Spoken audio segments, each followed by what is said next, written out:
आखिर इस देश में यानी कि हमारे भारत देश में कितना सोना सरकार के पास है और कितना सोना मंदिरों या धार्मिक संस्थानों के पास है जिस पर बवाल मचा हुआ है। नमस्कार, मैं आयुष और आप देख रहे हैं चकाचक एक्सप्रेस। सोना कितना सोना है ये आपने कई दफे सुना होगा।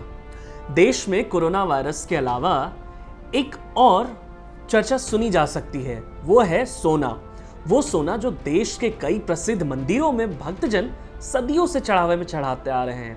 हाल ही में महाराष्ट्र के पूर्व मुख्यमंत्री और कांग्रेस के वरिष्ठ नेता पृथ्वीराज चौहान ने खुद के आलोचना का न्योता दे दिया था जब उन्होंने सुझाव दिया था कि सरकार को देश में धार्मिक ट्रस्टों के पास संग्रहित सोना उधार ले लेना चाहिए और कोरोना महामारी से उत्पन्न वित्तीय संकट से निपटने के लिए उसका इस्तेमाल करना चाहिए। उन्होंने एक ट्वीट के जरिए कहा था कि वर्ल्ड गोल्ड काउंसिल के मुताबिक भारत के धार्मिक ट्रस्टों के पास $1 ट्रिलियन यानी करीब 76 लाख करोड़ रुपए का सोना है। भारत सरकार को देश के तमाम धार्मिक ट्रस्टों के पास से मौजूद सोने को तुरंत इस्तेमाल करना चाहिए। आपातकाल जैसे स्थिति में सरकार गोल्ड बॉन्ड्स के जरिए कम ब्याज दरों पर यह सोना उधार ले सकती है। बात जब मंदिरों पर आई तो चौहान को धार्मिक संगठनों और भारतीय जनता पार्टी की नाराजगी झेलनी पड़ी, जिसके बाद चौहान ने याद दिलाया कि 1998 पोखरण 2 परीक्षणों के बाद अटल बिहारी वाजपेयी सरकार ने एक गोल्ड डिपॉजिट योजना शुरू की थी जिसने अर्थव्यवस्था को पुनर्जीवित करने में मदद की थी। उन्होंने कहा, वित्त मंत्री ने लोकसभा में जानकारी दी है कि नवंबर 2015 में एक स्वर्ण मुद्रीकरण योजना शुरू की गई थी। इस योजना के पहले वर्ष में 8 मंदिरों ने भाग लिया था और विभिन्न बैंकों में सोना जमा किया था। शिरडी संस्थान ने भी इसमें भाग लिया, अतः सरकार संकट के समय मंदिर के सोने का इस्तेमाल कर सकती है। लेकिन क्या आपको पता है कि यह बवाल क्यों मचा? एक रिपोर्ट की माने तो भारत में तकरीबन 22,000 टन सोना व्यक्तियों, परिवारों, मंदिरों और न्यासों के खजाने में है, जिसमें से 3,000 टन से ज्यादा सोना मंदिरों में देवताओं के आभूषणों, सिक्कों और सोने के बिस्कुटों के रूप में है। जबकि जून 2019 के वर्ल्ड गोल्ड काउंसिल की रिपोर्ट के अनुसार भारतीय रिजर्व बैंक के पास 618 टन सोना मौजूद था। सोने के बढ़ते आयात से परेशान मोदी सरकार जब स्वर्ण मुद्रीकरण योजना लाई थी तब राज्यसभा में सांसद रजीम बिस्वाल ने वित्त मंत्रालय से मंदिरों में सोने की अनुमानित मात्रा का ब्यौरा मांगा था, जिस पर मंत्रालय ने इसकी जानकारी न होने की बात कही थी। दरअसल कभी भी किसी मंदिर प्रबंधन ने इन भंडारों के सटीक आंकड़ों का खुलासा ही नहीं किया है। कुछ लोग इस सोने को भक्तों की आस्था से जोड़कर देखते हैं। उनका ये तर्क है कि ये सोने सदियों से भगवान के पास भक्तों द्वारा भक्ति भाव में अर्पित किए गए हैं, इसलिए इससे ब्याज कमाना भक्तों की आस्था पर चोट होगा। कुछ जानकार बताते हैं कि असल वजह यह है कि मंदिर प्रबंधन को यह डर सताता है कि बैंक उनका सोने की सिल्लियों या पट्टियों में बदलाव कर देंगे, जिससे उनका मूल्य कम हो जाएगा।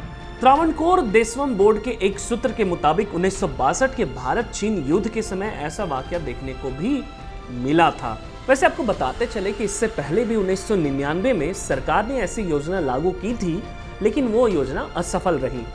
कमोडिटी एक्सपर्ट अजय केडिया ने भी मंदिरों से सोना लेने की बात का समर्थन नहीं किया है और कहा है कि अभी ऐसी स्थिति नहीं आई है कि सरकार को मंदिर के धन को हाथ लगाने की जरूरत पड़े। सोशल मीडिया पर पृथ्वीराज चौहान के सुझाव पर आपत्ति जताते हुए लोगों ने तर्क दिया, हर बार सिर्फ मंदिर के धन पर ही बहस क्यों होती है? वक्फ बोर्ड, कैथेड्रल की संपत्ति कभी कोई मुद्दा क्यों नहीं बनी?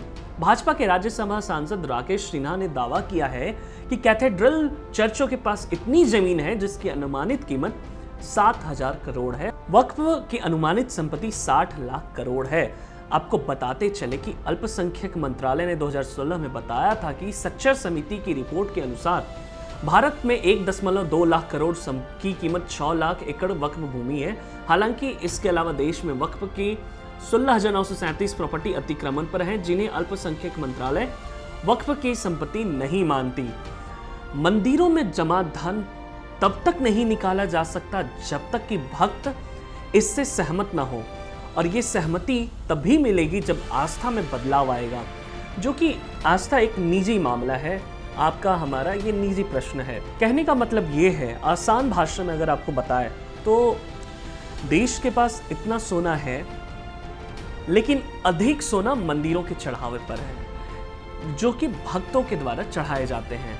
और भक्तों के द्वारा चढ़ाए गए आस्था का जो प्रतीक होता है, उसको सरकार जबरदस्ती नहीं ले सकती, और तब तक नहीं ले सकती जब तक भक्त खुद से उस पर सहमत न हो जाए और भक्तों के बीच एक सहमति न बन जाए। तो सरकार द्वारा किसी भी इस तरह की योजना का समर्थन कोई भी भक्त नहीं करेगा जिससे उनके चढ़ावे पर सरकार की पैनी नज़र हो, क्योंकि भक्त कभी सरकार पर विश्वास नहीं कर सकते, बैंकों पर विश्वास नहीं कर सकते।